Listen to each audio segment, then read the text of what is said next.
The US, Britain and Australia conduct joint air drills over the Nevada desert, simulating high-end combat operations against Chinese fighter planes. We're not necessarily reacting to any recent political events. We think that if we're ready for China, we're ready for anybody.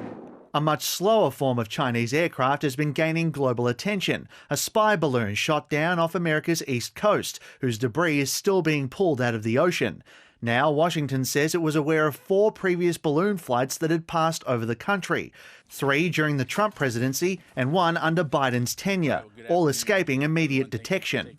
They were over sites that would be of interest to the Chinese, but I'm not going to go into the specifics. I can assure you this was not for civilian purposes.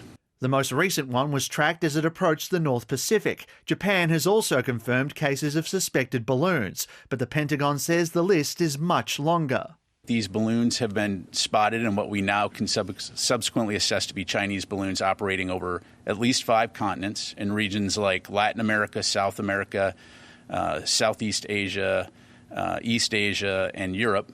The US has briefed dozens of countries it says were subjected to a massive surveillance program by China over several years. China engaged in this irresponsible action, a violation of our sovereignty and territorial integrity and international law.